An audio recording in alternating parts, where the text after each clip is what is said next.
Welcome, everyone. So today's program is brought to you with funding from the Iowa Energy Center. This is the Iowa Community Solar Webinar. We'd like to move on to Regi Goodale, Director of Regulatory Affairs, Iowa Association of Electric Cooperatives. Well, I'm Regi Goodale. I'm with the Iowa Association of Electric Cooperatives, Director of Regulatory Affairs. I think Joel did a nice job of laying out the community solar and some of the advantages and disadvantages of it. First and foremost, I'd like to thank Pat Higby at the University of Northern Iowa, the Center of Energy and Environmental Education, for all the work that she does, not only on this project, but all of the other outreach that she does. She does a fabulous job for the center up there. So thank you, Pat, for all that you do. Also want to thank the Iowa Energy Center for hosting of this event and all of the important work that they do. Mark and his group up at the Energy Center are a great resource to Iowans and folks beyond our borders for not only renewable energy, but also energy efficiency as well. As I move into solar energy and looking to talk about the electric cooperatives, there's been a lot of activity with electric cooperatives over the years relative to renewable energy. And as we move into an environment where we're seeing more and more solar, we've seen electric cooperatives engaged in the communities and putting solar into the portfolios in a lot of different ways. One of the first co-ops we saw get into solar was Consumers Energy up in Marshalltown. Back in 2004, they had installed some solar panels at their headquarter facilities to help with their own electric needs. They had installed a 10 kW solar system in the fall of 2004 to serve part of their energy needs at the headquarters. Unfortunately, that system didn't quite operate as expected, and they ran into some operational issues, and they ended up having to remove that in the summer of 2011. But nevertheless, I think that project did have some successes and probably some lessons learned as they move forward. Another cooperative that's been involved in some community solar is Access Energy out of Mount Pleasant. They serve in the Mount Pleasant area and surrounding communities. They have about 9,300 meters, customers that they serve. They installed a 100 kW AC system primarily to serve their own needs at the headquarter facilities. The system is anticipated to provide about 80% of the demand that the cooperative needs at the headquarters and about 20% of their energy needs. This particular system was installed in July of 2011 and has been operational for about 4 years now. There's a picture of the panels on the Access Energy Cooperatives facilities that's located there at their headquarters. Another cooperative, as we move up to the northwest part of the state, up at Cresco, Iowa, Hawkeye REC, which serves about 6,700 meters, has a solar system that they've installed in July of 2014 that allows for member consumers to subscribe to paying for the panels of those and getting the output from that. This particular system is a 25 kW AC system. And here's a picture of that. It's not a rooftop mounted system, but on poles there, as you can see, 25 kW. Their program is branded as Renewable Rays, the power of cooperative solar.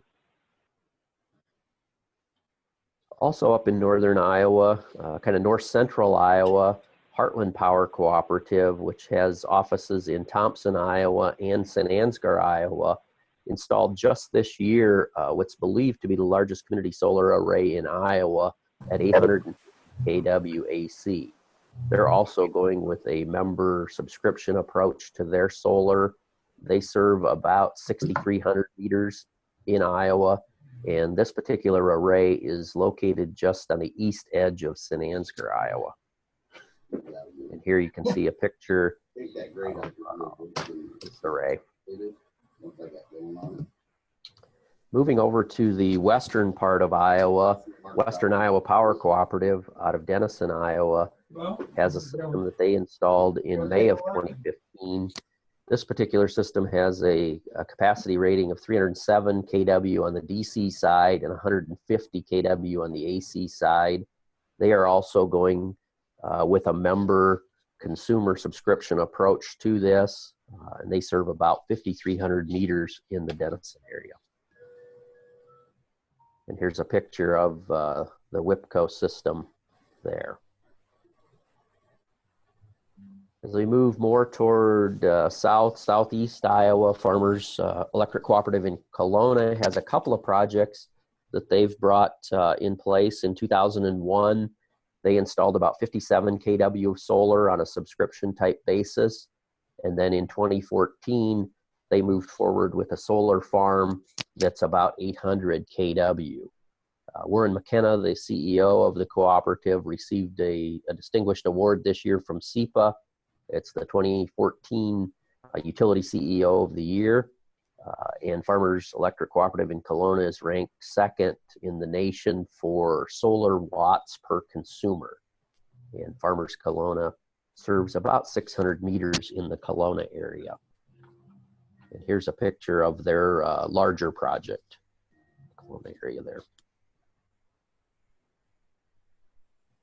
As we move to another part of the state up in the northwest part of Iowa, Northwest REC, which serves about 9,600 meters.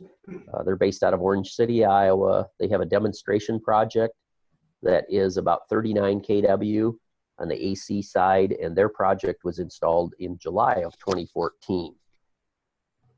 And here's a picture of the Northwest REC demonstration project. This project also, if you go to the Northwest REC website, there's a link to view some of the data and production data from these arrays as well. Moving over to the eastern part of the state, Maquoketa Valley REC has a couple of solar projects. In 2007, they installed a small demonstration project, a 2.2 kW AC system. And then in 2013, they installed a rooftop system of 14 kW, and they're a co-op out of Anamosa, Iowa, serving about 12,600 meters. There's a picture of the one that's on the rooftop there. Moving to another cooperative, actually on the power supply side of things, Dairyland Power Cooperative, which is a generation and transmission cooperative out of La Crosse, Wisconsin. They serve 25 distribution co-ops in 17 municipalities in the Midwest, primarily in Wisconsin, Iowa, and Minnesota. They are headquartered out of La Crosse, Wisconsin. They have a request for proposal currently out for 25 megawatts of solar. That could be located within the communities and could be community solar as well. Some of the other community projects that we've seen in the local areas for the cooperatives, not only solar, but also wind. There's the generation and transmission cooperatives have incorporated renewable into their power supply portfolios, and some of these are within those communities that we're serving in. And another area that we've seen community-based renewable solar in particular is the actual member consumers owning solar panels. And as of June of this year, the Iowa Rural Electric Cooperatives have interconnected 315 solar units across Iowa that are located within our communities. And then we've also interconnected 220 wind turbines that are owned by member consumers within the communities served by the rural electrics.